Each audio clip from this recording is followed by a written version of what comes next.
या उपक्रमाची सुरुवात करत असताना मला अण्णा अर्जुनराव विचारित होते नेमकं आहे काय हे. सूर्याकडे शक्ती आहे, पॅनल मध्ये घ्यायची, नंतर शेतकऱ्यांना गरजवंतांना द्यायची. की अर्जुनराव सौर ऊर्जा आणि मग हे जे बोर्डे आमचं पॅनल झाले, सौर ऊर्जातून हे पॅनल मध्ये आलं आणि मग आता या पॅनल मधून मंठा तालुक्यातल्या सर्व गरजवंतांना या सत्तेची ऊर्जा मिळणार. 6 किलोवॅटचं पॅनल लावलं मी, मला 5-6 लाख रुपये लागले, मला अजून सबसिडी मिळालेली त्याची.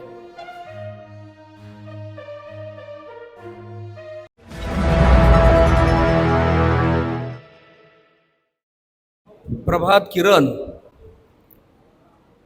या ठिकाणी आमचे मित्र आणि त्यांच्या परिवारानं हा जो उपक्रम या ठिकाणी नुकताच सुरू केलेला आहे, या उपक्रमाचे उद्घाटक मतदारसंघाचे लोकप्रिय आमदार आदरणीय अर्जुनरावजी खोतकर साहेब, व्यासपीठावर उपस्थित असलेले माजी आमदार आदरणीय सुरेशकुमारजी जेठलिया साहेब, आदरणीय अरविंदरावजी अण्णा, आदरणीय माझे सहकारी ए.जे. पाटील बोराडे, घनश्याम शेठ, या ठिकाणी उपस्थित असलेले काबरा साहेब, मुंदडा साहेब, आदरणीय विष्णूजी पाचफुले, उपक्रमाचे प्रमुख भांगडियाजी आणि त्यांचे सर्व सहकारी, आणि ज्यांच्या आग्रहामुळे आम्हाला इथं यावंच लागतं नेहमी असे आमचे मित्र आदरणीय दिलीपसिंह राठी साहेब, त्यांच्यावर प्रेम करणारा समोर बसलेला सर्व मान्यवर वर्ग, आमच्या माता भगिनी आणि उपस्थित माझ्या मित्रांनो, या उपक्रमाची सुरुवात करत असताना मला अण्णा अर्जुनराव विचारित होते नेमकं आहे काय हे.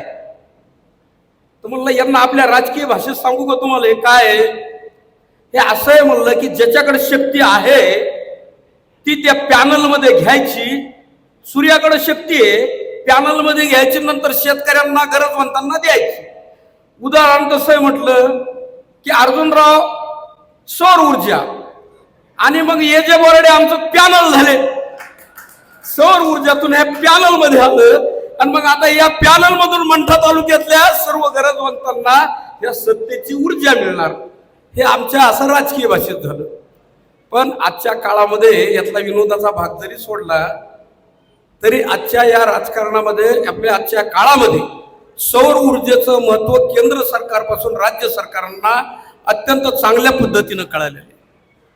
मी आपले माजी पालकमंत्री सावे साहेबांकडे गेलो होतो, खोतकर साहेब, आणि त्यांचं अभिनंदन केलं की साहेब म्हणलं तुम्हाला चांगलं खातं मिळालं, तुम्हाला आज पशुसंवर्धन एखादं ते म्हणजे नाही भास्करराव, मला अपारंपरिक ऊर्जा हे जे खातं मिळालं हे अत्यंत महत्वाचं आणि मोदी साहेबांचा याच्यावर खूप फोकस आहे.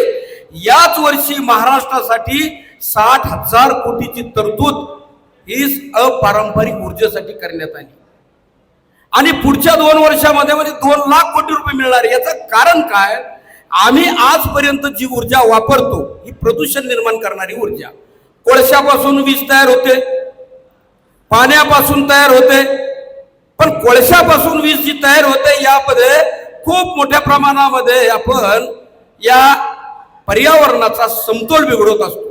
आणि म्हणून निसर्गानं जे आम्हाला दिलेलं आहे, आज जी ऊर्जा निसर्गाकडे, ती ऊर्जा घ्यायची आणि त्याचा वापर गरजवंतांना करायचा, यावर सरकारनं खूप मोठा आता फोकस केला. आणि मला असं वाटतं येणाऱ्या काळामध्ये, आज माझ्या घरावर मी पॅनल लावलंय, आपल्या अनिरुद्ध भाऊनं पाठवलं साहेब, 6 किलोवॅटचं पॅनल लावलं मी, मला 5-6 लाख रुपये लागले. पण उद्योग कोणी करावा, या उद्योगात आपला एक माणूस घुसला होता, त्यांना जे केलं साहेब, मला अजून सबसिडी मिळालेली त्याची. पण हे व्यापारी माणसं आहेत साहेब, हे उद्योग करतील अत्यंत चोख करतील. तो गावाकडे सरपंच झाला जाऊन, जो चांगल्या उद्योगात आला होता हे दिलं सोडून गावाकडे सरपंच झाला.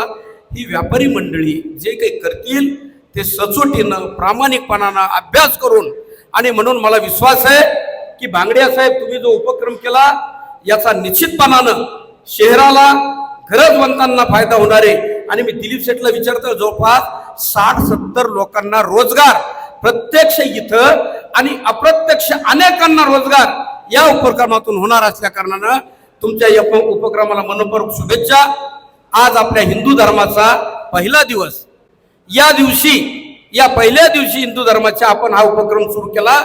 या गुढीपाडव्याच्या निमित्तानं उपस्थित सर्व मान्यवरांना मी मनपूर्वक शुभेच्छा देतो. थांबतो. धन्यवाद. जय हिंद, जय महाराष्ट्र.